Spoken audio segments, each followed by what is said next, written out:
Hello and welcome to Roland's Travels podcast. It's Roland here. Who else could it be? Thank you for joining me once again for the podcast. And if you're new here, a very warm welcome to you as well. Our guest today is Annette Laing. She's an author, she's a podcaster, she's a public speaker. Oh, she does all kinds of things to do with history. So we're going to talk to Annette really about history and also why it isn't boring, as per her blog, Non-Boring History. Let's meet Annette right now. Hi Annette, how are you? I'm fine, Roland. Thank you for having me. Oh, it's a pleasure. I'm an avid reader of your blog or newsletter, Non-Boring History, so perhaps we'll talk about that a little bit later on. But I'd like to really ask you to tell our listeners a little bit about your background and how you became a historian. Well, it's complicated, and how many hours do you have? So I'll try and give you the quick version. I've been in the States 40 years, but magically still sound like this. I have no idea why. I think it's because it gets me better service in shops. I'm a Scot. I'm from Dundee. I grew up in Stevenage, of all places. Yeah, I know. And so long story short, I ended up going to university in America before that was a very widespread thing for a lot of young British people. And I was going to be a journalist, and I got a degree in journalism, changed my mind. I also had a second major, as they're called, focus in history, and went off to become, to get a PhD with the intention of becoming a history professor. Now, obviously I'm not telling you half the stuff that led to that, but I had always been interested in history. And I think the first memory I have is sitting drawing pictures of little Anglo-Saxon figures when I was in junior school and labeling them, thinking, oh, this is fascinating, or whatever word I would have used to myself. And the other memory that was really pivotal was watching Shoulder to Shoulder, which was a series made in 1974 with all sorts of famous actors, directed by Midge McKenzie, that has disturbingly vanished. You cannot get it anywhere. And I'm sure there is an innocent explanation like rights issues, but the BBC isn't responding when people have asked. And of course, perhaps in this day and age, they don't want people to see, respectable ladies chucking rocks through windows, suffragettes. And it was all about the suffragette movement. You can imagine, I was 10 years old watching not only respectable ladies chucking rocks through shop windows, but then being forcibly fed, which in prison, as the suffragettes were.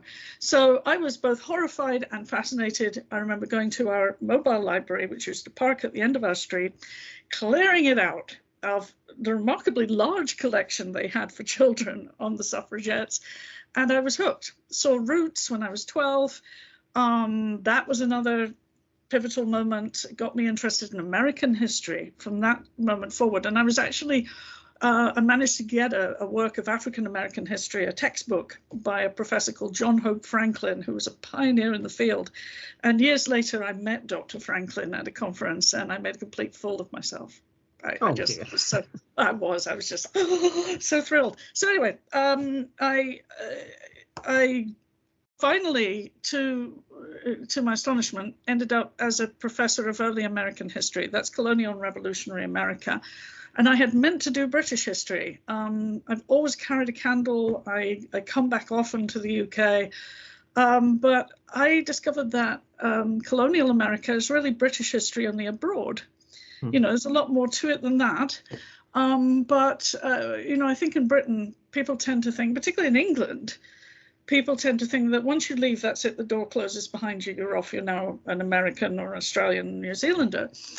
And for those of us who live overseas, it really isn't that simple. I've perhaps met 2 people who felt they were now just Americans. Everybody else, regardless of whether they take citizenship or not, the standard thing is, oh yeah, but you know, I'm British, you know, and of course we get Americanized, we sound American, and many of us are like time capsules, you know. I feel like a time traveler when I come back to the UK, and that's why I try to come back often so I can keep up with all the change.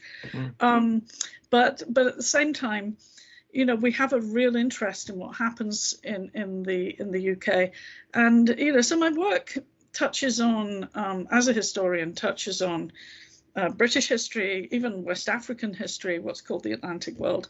So that's a very long and convoluted answer to your question. That gives us a great idea. It's obviously a real passion, which is great if you can have a career that follows your passion. So many people don't always achieve that. So well done. Well, thank you, except that I quit being a professor in 2008. I worked at Georgia Southern University, which was a deeply dysfunctional place, and increasingly we're finding that's true of most universities on both sides of the Atlantic. There's been a massive expansion of bureaucracy at the expense of intellectuals. It's not a complicated enterprise. You bring educated people to a place, and you bring young people who want to study with them, and you bring them together. And, you know, really, even when I was at college and university in California in the 80s, there was still some truth to that, even at a university that mostly served a working class population. I mean, I picked the wrong place, but I loved being there, but, you know, I had no idea what I was doing. University in those days was a university. But it really struck me, you know, how even then administrators were not calling all the shots. And I worked in the public relations office. I was a student. I wrote articles for press releases, stuff for the alumni magazine. And I was one of 4 people who worked in the department, 4, including the secretary. And now I look and I think it's about 24 or 30. And that's really become the mission of universities, is to support an ever-growing cadre of overpaid, empty suits. And faculty, meanwhile, are charged with doing more and more work to make the institution look good on fewer and fewer resources and stagnant pay. So, you know, now we're seeing that with strikes and whatnot. Well, I quit before quitting was cool. So I resigned in 2008 with unclear plans, and fingers crossed that I could find something to do that would involve history, but wouldn't involve working for one of these places. Fine. Well, let's feedback now to what you think is, as a historian, what's the most essential quality, in your opinion, that a historian would need, or somebody who's thinking of moving into the field of history? Well, it isn't good writing, I have to say. I trained as a journalist, I think, you know, and I always thought of myself as a journalist, not necessarily as a writer per se. And a lot of academic writing is pretty painful to read. Which is one reason why I try to translate it for the public in my newsletter, make it entertaining even. I think the number one quality, and the thing that we're trained to do, is to follow the evidence, is to be skeptical about individual pieces of evidence, sure, but you don't look at each one and sort of say, okay, oh, who wrote this and how do I know it's true? You just keep reading and reading. You marinate in documents. And I ruined my eyesight reading 10,000 letters. Yes, I've counted. Between Church of England missionaries in America and the Bishop of London between 1700 and 1750 on microfilm. Oh. But it's only in marinating in documents that you start to see patterns, you start to get a sense of what's going on. And I came into this wanting to write about what would it be like to be me, only in the 18th century? What would it be like to be an immigrant from Britain? And then I realized that that's not what they were writing about. Nor were they writing much about religion. They were complaining about their pay and their parishioners. And people, you know, going off and visiting other churches, and slave owners not supporting the conversion of the enslaved people they owned. And, you know, so the more I read, the more my ideas, my thesis, even my topic went out the window. And you have to be open to that. And by the same token, if you start out with a really lovely, shiny thesis, like African Americans resisted Christianity in the 18th century because it was considered something associated with whites, and particularly the whites who oppressed them. And then the evidence tells you actually that's not what's happening at all, which is my great claim to fame as a historian. I figured this out, that in fact many Africans in slavery in South Carolina came from the Kingdom of Congo, which was Catholic. You can't hang on to your thesis and say, well, I'm going to ignore that. No. You've got to be open. You've got to be self-examining. You've got to challenge your own assumptions. And you have to be skeptical, but not cynical. So I hope that answers arrive at the facts. It does. Well, right. You've kind of covered the point. I was going to say, how do you check for accuracy? So really, it's examining as many documents and writings as you can about events to double check. Thank you, because that's actually quite a hard thing to explain to a lot of folks, and you've got it straight away. So well done, tick, Roland. You get VG, because it's a holistic approach. And so one of the things that's happening in education in this country, and nobody listens to professors. This fascinates me. Nobody in education, a handful of people may listen to a few of the famous folks, and that's about it. But, one supposition is that what you do is you hand children documents, individual documents, and you have them analyze them as if they were works of literature. And of course, that's not how historians work at all. And that can take you right down the rabbit hole of crazy. Not to mention that it's not nearly as interesting to kids as just telling stories. And, that's the problem with history, is we make it look easy. We tell stories. But if you actually listen to the stories, you start to get the significance. And it's just a wonderful subject. Can I just say, there was one thing I did not mention in my long monologue about my background in the UK, was I was blessed with two extraordinary teachers at school. I went to a former grammar school. Had it still been a grammar school, I wouldn't have got in. I'm a big fan of comprehensive education, but I cannot do maths. Now I would probably be identified as having dyscalculia. But at the time, I was just considered lazy and useless at it. But my history teachers, Colin Robson and Alan Gardner, eccentric, provocative, they would get fired today, the two of them. They team taught, they said outrageous things. In a girls' school, they said, Robson used to say, all trouble in the past is caused by money, religion, and women. But the whole point was to get us to fight. And he actually wrote in my report card, I enjoy our duels. At one point, he called me a communist, and I was outraged, rightfully, and I walked out. And I remember thinking, oh, God, halfway down the corridor, I'm in such trouble, but I wasn't. And they played off each other. They used all sorts of visual aids. They used role play, but mostly they lectured, and they did it in a very entertaining and engaging way. And everything I learned about teaching, I learned from Robson and Gardner. And I had the great pleasure to be able to tell them that when they were both in their 70s, which was very moving, actually. So. Yeah, that's good. Yeah, it's nice when you have a teacher that can inspire children in that way. So even if people don't become historians, at least they've got a love and a understanding of history that they wouldn't have had if it was just boringly put across to them. And I think that's their goal. It was their goal for sure, and it was my goal too. Nobody thought any of us would grow up from Stevenage. Okay, I mean, working class town, as the old deputy headmistress said to me about 20 years ago. She said, even when it was a grammar school, the girls were ghastly. She said. I will send any letters from Angry of Stevenage over to you, Annette, so don't worry about it. Go for it. I can defend myself quite. Love you. But I mean, Stevenage did what it set out to do, which is it removed people from the London slums, and within 2 generations had them moving into the middle class. And we can certainly argue that it wasn't anything to do with Stevenage. But I've come to think that Gary Young, the Guardian journalist, who's probably our best known Stevenage person, he said, well, it created me, so I've got to think this is a good thing. Yeah. And I thought, oh, that is a good point. So, yeah, but I think, back to the original point, we're not trying to make more historians. There's so much underemployment.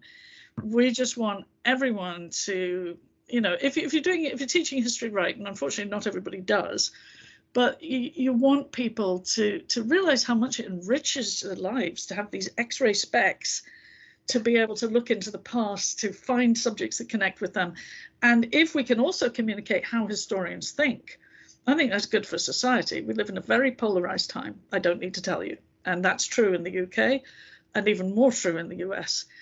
And historians are never content with slapping a label on something, putting it in a drawer and calling it done. And, so when somebody is a historian and they're writing polemics and they're writing opinion pieces, I always cringe a little bit, because you can be an activist and a historian. I don't think you can be them at the same time. No. I think you have a duty to consider that you don't know everything, and we won't know for another 30 years. And I wish I could plan on being around in 30 years, because what will come out about this period in the documents will change the way people think about it and thought about it at the time. Yeah, absolutely. Good. Well, let's talk about what is your favourite period in history? Yeah, well, of course, I'm supposed to say the 18th century, because that's what I studied. Doesn't anything you like, what it genuinely is? Well, I mean, that's a tough one. It's got to be the 18th century in America, because, British people, friends of mine tease me, and they're like, they don't have any history in America. And I say, but you know what? Because that's not true. First of all, if you count American Indians, and we do, and increasingly a lot of work is done, this is an ancient past. But if you consider that, early America, which for most of us is the 17th and 18th century, most of what we study is the 17th and 18th century, it's absolutely vast, and it touches on the whole world. I'm reading Dr. Ben Marsh right now. He's most famous as the patriarch of the Marsh family singers at the moment, but he's actually an early American historian. I've known him for a long time. And he's written a wonderful book about silk culture. And this is a tough sell to the public. Who the hell wants to read about that? But he shows how what happens on one side of the world strongly affects what happens on the other side of the world. Events in Virginia are affecting what's happening in London, and vice versa. And so the idea of globalization, which we think is a new one, is actually quite old. So I'm a big fan of early American history. And in second place, 20th century US, I'm a big fan of the first half. Everything from, I'm not as well read about it as I'd like to be, but African American history particularly is a subject I'm really fascinated by. And I was a member of the Africana Studies program, which is African American history at Georgia Southern. And so, just the struggles that people have gone through, and the astonishing amount of community mindedness and dignity that people have, and to see that reflected in the modern day. And that's a hard thing to see, because people, particularly in a small rural community like the one where I lived, are rightly cautious around strangers, cautious around white people they don't know, and cautious about giving up control of their past. And the glimpses that I got of local history were fascinating and profoundly moving. So yeah, 20th century, first half. Excellent. Any particular historical figure that you kind of hone in on as well in that period? Yeah, well, I mean, I could go on about how really, my larger purpose is to say history is about everybody. I mean, yes, Timothy Breen, who's at Northwestern University here, is one of the great statesmen of early American history. And he said, how do ordinary people make history? I mean, we talk about and we write social history, but how do they make change? And he said, public opinion. I was like, oh, of course. So then you look at everybody, and I love that. In this country, one half of the country is dismissing the other. And over in the UK, I don't think it's been as bad. I really don't. I haven't been there in 3 years, thank you, pandemic. But my sense is that people are still kind of listening to each other. And please keep doing that. Please keep talking. But it's... so it does have to involve everybody. But all right, I'll pick one. FDR. I love FDR, Franklin Delano Roosevelt. And if you want me to sort of, British history was my second subject in the PhD. And in British history, that's a really tough one. Churchill, that's such a cliched answer. I'm so sorry, but he fascinates me. He and I would disagree on practically everything. And there's no one I would rather have dinner with. But he was one of those characters that could do lots of things, wasn't he? From art to writing to politics to military, he just did seem to do anything. Yeah, well, his art was dreadful, and he was a disaster But in at least he military did policy. it. But I mean, Gallipoli, need I say more? But I think what I find about him is, you know, I mean, there's plenty of brickbats I could throw at Winston Churchill, but I find him disarmingly human. And I often think, what would people like that, or the people I knew who were World War II people, and you knew too. I mean, we all knew them. What would they say if they came back now? I met up with my 89-year-old English teacher in 2006, and she was, very well educated. She was at Girton College, the works, and she said, "I do find modern life confusing." And I reported this to my best friend, who's now also an academic, because we Stevenage girls really showed them. And she said, "Oh, love, don't we all?"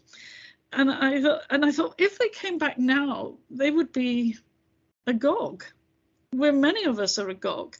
And I think we're sort of in this strange place where, I mean, there's a lot going on. I don't want to dig myself deeper into a hole, but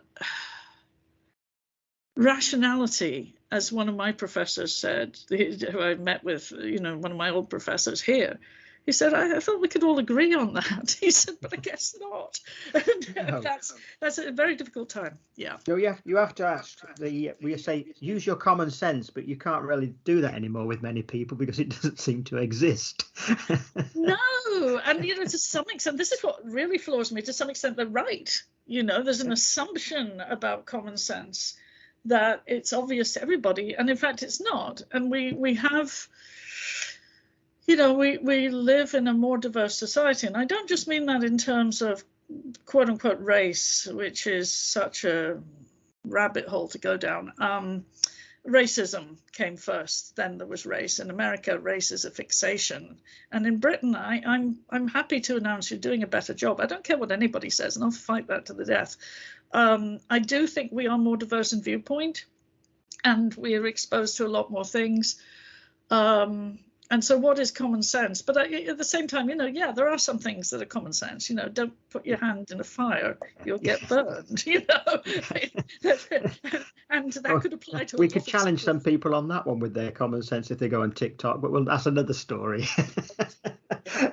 Don't take me there. We'll move on from that one, I think.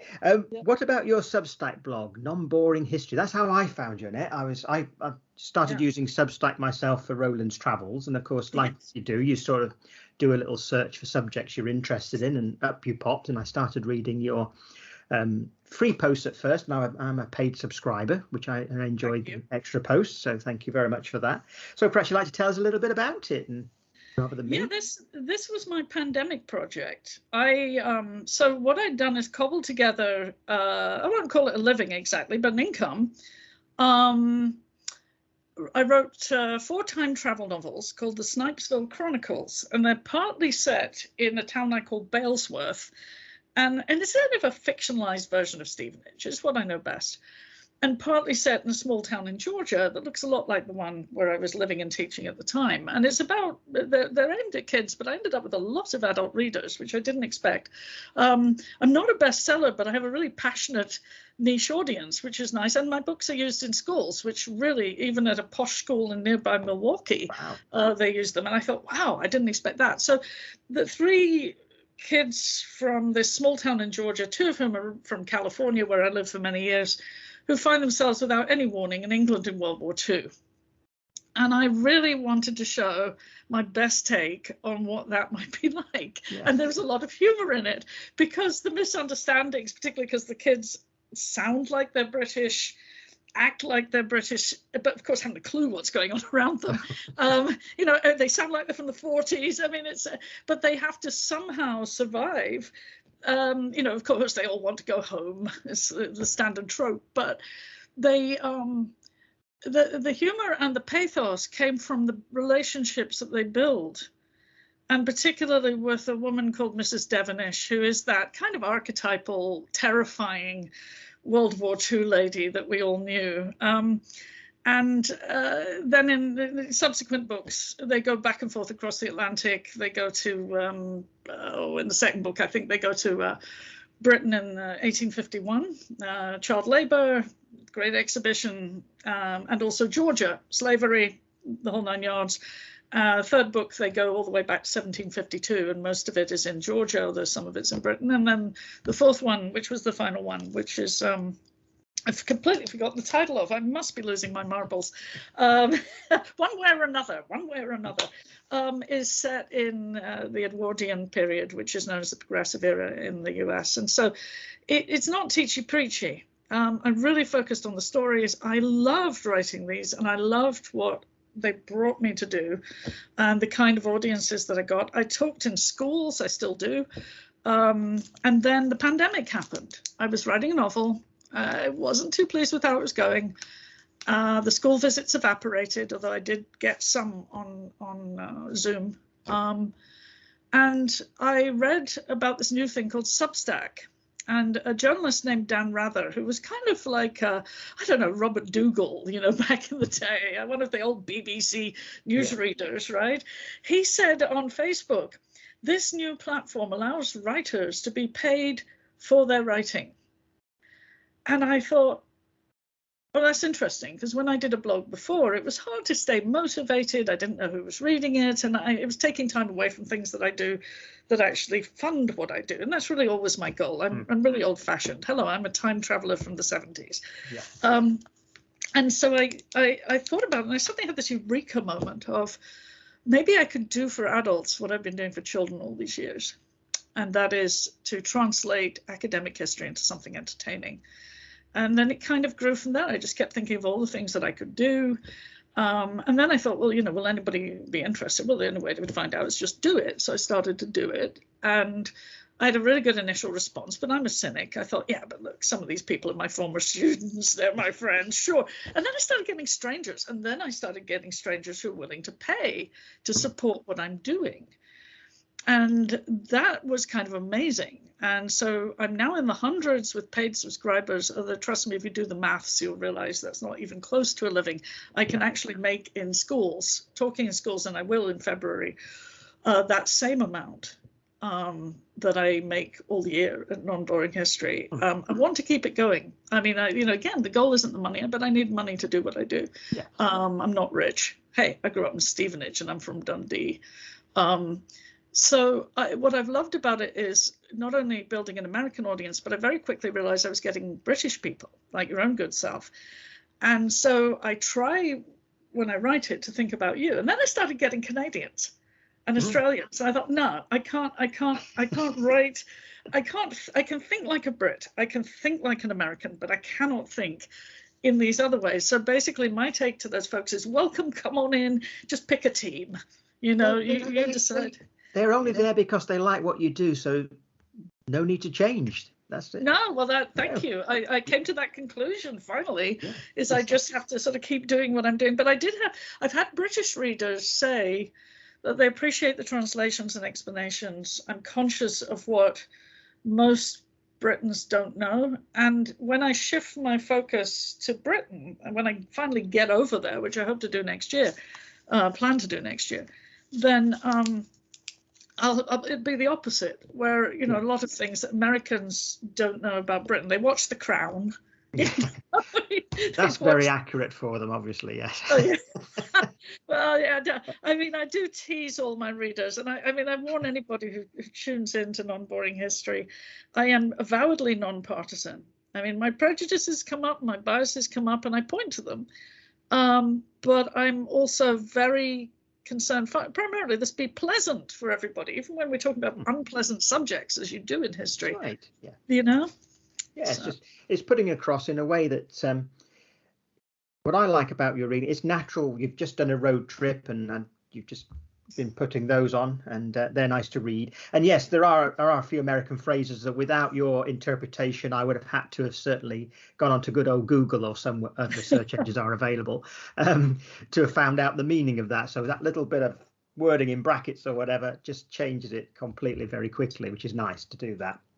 I think you probably find the Australians and the New Zealanders fit in with the English kind of interpretation anyway. They would understand it, And the Canadians with the Americans, Yes. And I'm relying on that. And folks who come from beyond that, Lord love you. Thank you very much. Well, you're doing well with it, so it's great to see you on Substack, and I'll put the link in the description so that people can find you on there. I've also got your website, which is annettelang.com, so we can find you from there as well. And they can also get to Substack newsletter from your homepage as well, can't they? Because you've got a sign-up form on there. I have a number of British readers. I can't always know who, because all I get is an email address. Yeah, you don't tell. Self-identify, just don't know.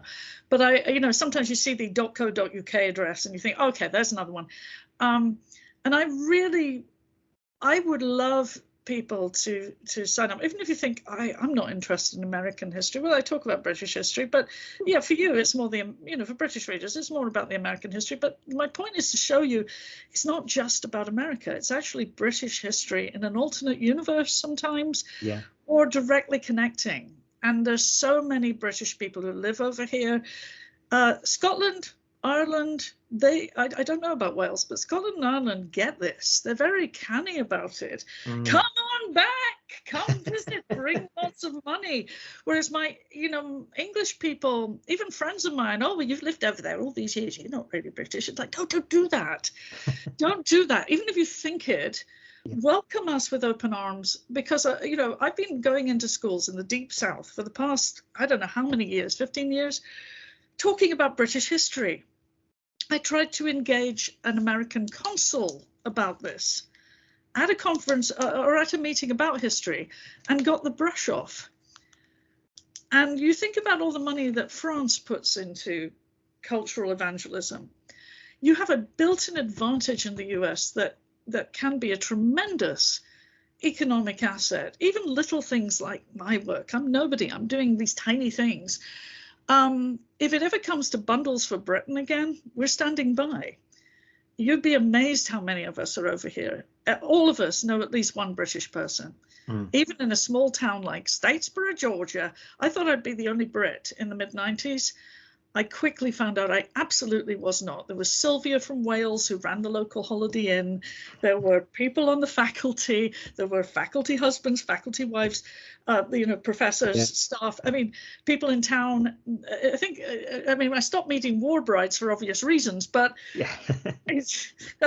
I've met them the whole time in 40 years, and we don't tend to hang out together. By the way, might have one or two. Not like going to Spain, where it becomes fish and chip shops on every street. No, although I will say there is a very good British bakery and chip shop in Savannah, Georgia, run by a family from Staffordshire. Somebody's keeping the tradition going then. Good. Although they have dedicated their lives to making proper fish and chips, and they have just about done it. Oh, that's brilliant. So thinking about your blog, Substack, Substack's hard for anybody to quite understand. It started as a newsletter, but it's become much more. So it's like a website with a podcast, with video. It's everything now, isn't it, really, Substack, which is great. This is on Substack now.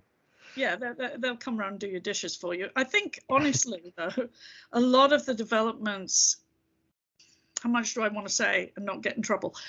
A lot of the developments are just outgrowths of the main business model, which we're still seeing how this pans out. Writers are in crisis. People think, oh, well, if you enjoy it, you'll just do it for love of it. Yeah, I got bills, darling. Yeah.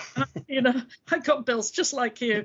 And so if I don't get paid to do this, I can't go on these trips. I mean, I can't persuade my long-suffering husband, who's an American who lived in Britain during his childhood, by the way. So he's, I can't persuade him to go on holidays to places like Iowa. That's like asking somebody to go on holiday to Knotty Ash or something. I mean, it's just, unless you're a Ken Dodd fan, the appeal is limited. And so, I have to pay for the El Cheapo hotels and the McDonald's lunches that we do. And so Substack's original goal, and it's really an important one, is to get people to pay for what they're reading. The problem is when you ask people to pay, that some take offense and just flounce off. Many, a few can't afford it, but I think more can afford it than letting on. I had a famous person follow me who didn't realize that I knew she was famous, who Yeah, let's put it that way. Yeah, And, not a dime, as we say in the States. So Yeah.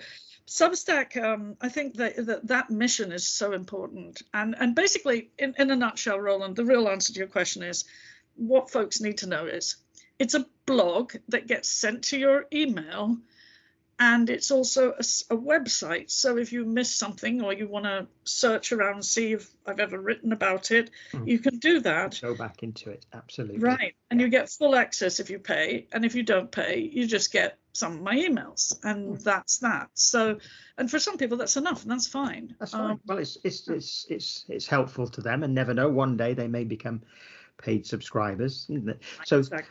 2023 is coming up shortly, and you did say you're going to come over to Jolly Blighty at some point.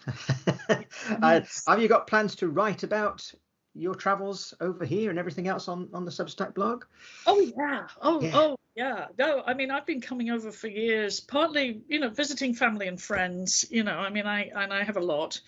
And partly going to museums and just to get inspiration for my children's novels. I mean, for the Snipesville Chronicles series, I spent a lot of time in places like Beamish, because frankly, buildings like that have all been demolished everywhere else. They're not, there isn't that feel that we had, that post-war feel even to draw on. So I will be writing about this. There is a lot of interest in British history over here. I always try to steer it toward what it's really like, as opposed to mentioning no names, the Crown. What is it like to live here? What is it like today? What was it like in the past? And that can be tricky. British history is still a bit stodgy. I mean, that I don't want to get in trouble again. There are some wonderful people doing social history out there and writing for the public, which gives them a real advantage over us. But, if you look at academic history, it's changing. It's changed a lot. But I think in many people's minds, if you went to school in England, you think of kings and queens and prime ministers a lot. I did study the Chartists, though, in defense of the curriculum of the 70s. So, yeah, Americans can be really very well informed about Britain, probably more than British people are informed about America. Yeah. Let's put it that way. And they're certainly interested. Yeah. Oh, that's brilliant. So we will look forward to reading all about that in the future. So that's good. So Annette, it's been great to have a chat with you. Thank you ever so much for coming on the podcast. I certainly would recommend everyone to take a look at your Substack blog, post, newsletter, etc. We'll call it everything under the sun, and look at non-boring history, because it certainly isn't boring. You do what it says on the tin, as we have that expression fantastic. Over here. Oh, I know it. I keep up. And well, any subject, even the most exciting, could be made boring by some people, couldn't it? So, but it's to take something that's boring and make it non-boring is really good. Thank you, Roland. You made my day. Thank you. Well, thank you for joining me, and look forward to speaking again, I'm sure, at some time in the future. So take care. You too, Roland. And again, thanks for all your support. I really appreciate it. And your work, by the way, which is very, very good, guys. So sign up for Roland. Well, you obviously have. Okay. Yeah. Well, they may just be listening without having signed up. So thank you very much for that plug. Tell them to sign up. Yeah. Thank you, Annette. Thank you. Thanks.